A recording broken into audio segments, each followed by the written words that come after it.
Samantala, narito naman po iba pa mga balita. Hindi akalain ng empleyado ng kainan na ito sa Barangay Little Baguio sa San Juan City na masasalisihan sila ng mga nagpanggap na customer. Pagmasdan ng CCTV na ito nakuha sa kainan noong gabi ng Sabado. Makikitang pumarada ang dalawang lalaking sakay ng motorsiklo. Pero isa lamang ang bababa para umorder. Pagbayad ng lalaki ng 500 pesos, agad siyang sinuklian ng 402 pesos para sa 98 pesos na halaga ng pagkain kanyang in-order. Pero umikot lang ang lalaking customer sabay balik ng isinukli sa kanya dahil kinansela na niya ang order. Iniabot naman ng cashier ang 500 pesos at makikitang ibinulsa ng lalaking customer ang pera pero bigla nitong mabilis inilabas ang 20 pesos para ipakitang ito lang ang kanyang nakuha.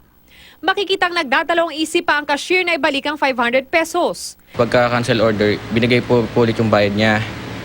Tapos sabi po niya 20 raw po yung binigay ko. Tapos sabi ko po 500.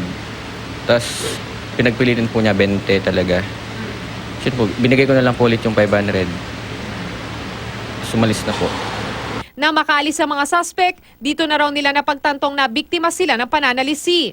Ang target ko lang talaga is to inform the people na it's bare months na tapos syempre uso na po. Plano ng may-ari na mag-report sa mga pulis at ibigay ang kopya ng CCTV na may malinaw na kuha ng mukha ng suspect. Dahil sa nangyari, magdodoble ingat na raw sila sa mga kawatan. Kumikita kami, pinaghihirapan namin yung pinagkikitaan namin. Tapos kayo, kukuha lang kayo ng pera, aalis na lang nang walang kahirap-hirap.